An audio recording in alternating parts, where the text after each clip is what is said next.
My dear brothers and sisters of Nagaland, on our 74th Independence Day, I extend my greetings and best wishes to you all. On this day, we remember and pay homage to all the heroes and martyrs, millions of working men and women whose sacrifices, under the leadership of the father of nation, Mahatma Gandhi, wrought this freedom and the Union of Free India was born. We also pay respect to those heroes whose relentless vigil has kept this country secure and those whose contributions made this union great and glorious. Friends, we are in the midst of an unprecedented global crisis, COVID-19 pandemic. During the last few months, we have witnessed heroes rising to the occasion to save our country from the invisible enemy. I pay my special heartfelt tribute to our COVID warriors who have demonstrated exemplary commitment and extraordinary courage to serve and save our people. I thank the family members of COVID warriors for their strength and support. My thoughts and prayers are with the families and friends of COVID-19 victims. At a time of great difficulty, our civil society and grassroots organizations have been playing a crucial role. Their support to the state health sector and vulnerable communities is unparalleled. I thank the volunteers for their selfless services in this hour of need. Friends, over the last few months, COVID-19 has disrupted our life and livelihood. It has compelled us to adjust our relationships to the constraints imposed by it. This ongoing pandemic has adversely affected the livelihood of our people and rendered several thousands of our young men and women jobless. The underprivileged and the unemployed are the worst hit. The Government of India, under the leadership of dynamic and visionary Prime Minister Sri Narendra Modi, took timely, proactive and preemptive measures.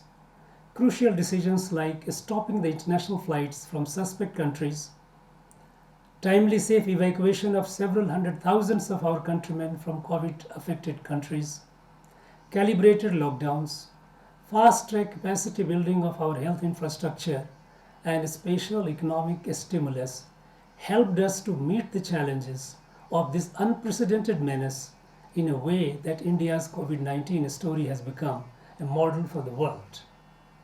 I am happy to note that today our state, Nagaland, is certainly better prepared to save precious lives from this deadly virus. We have built our own BSL laboratories in record time.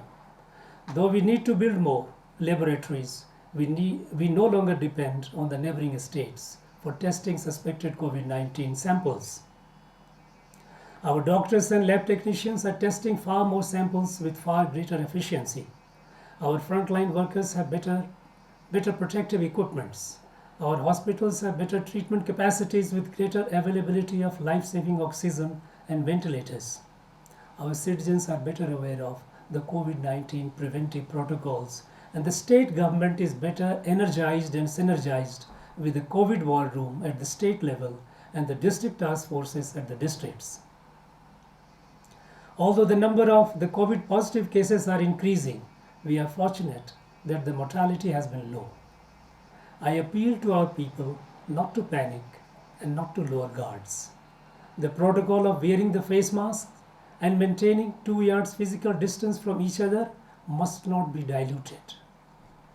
Friends, along with saving lives, our priority is also securing livelihood to our people. Our dynamic and visionary Prime Minister Narendra Modi, true to his uncanny ability of thinking out of the box, looks upon this global pandemic as an opportunity for India. Turning a crisis into an opportunity for the good of the country is his forte. The Government of India has unveiled a slew of radically transformative policies and packages that will make India Atmanirbhar, self-reliant. Access to capital for self-employment and micro, small and medium enterprises, which are the worst hit by the pandemic, has been made easy, including access to collateral-free loans. There is a greater focus on energizing the rural sectors like agriculture, horticulture and allied. Special packages have been unveiled to mitigate the distress of rural and urban poor. There is unprecedented futuristic thrust on innovations, entrepreneurship, and researches, both basic and applied. India has already emerged as the innovation hub of the world. The number of patents for new products and procedures in India is on the rise. The new education policy unveiled recently is revolutionary and will lay the foundation for radically transforming and empowering our human resources and taking India to much greater heights of prosperity and world leadership. India is demographically young, and all endeavors are to unleash and harness the potential of our youth. Due to radically bold policy initiatives and fast improving investment ecosystem, India is emerging a preferred investment destination for the global multinational companies. Opening up the strategic sectors, including defense manufacturing, to private and foreign companies reflect the confidence and strategic foresight of our leadership. India is already the world leader in several fields, including the climate preservation and solar energy. The waves of positive transformation and growth is sweeping all parts of the country. The Northeast India, which was until some years back was known for endemic insurgencies, is fast transforming in incredible ways. Northeast is emerging as an economic hub and is bracing to play a pivotal role in India's Act East policy.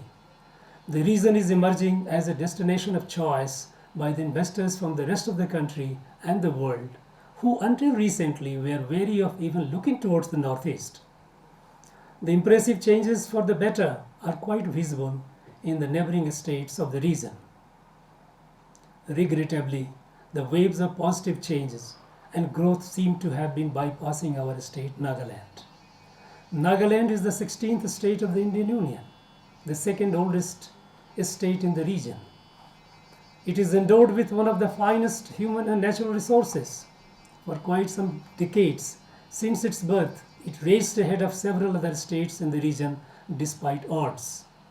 Unfortunately, today, it has the dubious distinction of the worst performing state in the country, including the Northeast region, on almost all the significant indicators of human development. Our human resource, which is our most precious asset, crucial to fulfill the Naga dreams and aspirations, is on a steady decline. Some 25% of our children are not enrolled in the schools, and 60% of our youth have not seen high school at all. Literacy in Nagaland may be technically over 80%. In reality, those who have not even been to high school cannot be called functionally literate. One wonders what positive contribution they can make to their family, their village, their community, and the state. Despite the highest pupil-teacher ratio in the state, as compared to the rest of the country, the dropout and failure rates in government schools are alarming. Absence of internet connectivity and information communication technology facility in majority of our schools is holding back our youth in the global race for progress. It has made online teaching, especially in COVID-19 situation, impossible, pushing them further behind. Investment climate in Nagaland is worrisome. We need to build investment-friendly ecosystem so as to encourage investors from outside and within the state to have sufficient confidence to set up enterprises. Unfortunately, government job is the main source of employment and economy is largely based on salaries of government employees. Even our agriculture and horticulture sectors, which are the mainstay of our state's economy, are in distress. We have to encourage and incentivize entrepreneurship.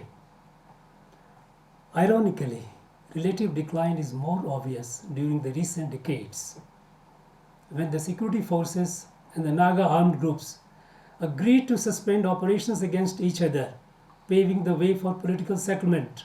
The legitimate expectations of the people of Nagaland was dividends of peace, freedom from fear of guns, better health, better education, better infrastructure, better livelihood opportunities, an atmosphere to dream, and an ecosystem to pursue their dreams. Incongruously, a deeply entrenched network of vested interests has emerged during the period, which has misappropriated the dividends of peace and did not allow them to reach the people. There is mass-scale mayhem and miscarriage of dreams and expectations of people of Nagaland. It is unendurable and unacceptable. In India's grand march forward, Nagaland cannot be left behind. The people of Nagaland have their natural right of a dignified future. For this, we will have to build and strengthen institutions of accountability, justice, and fair play. We will have to break the vice-like grip of the vicious circle of the network of vested interest and make way for the virtuous circle of peace, prosperity, and happiness for our people.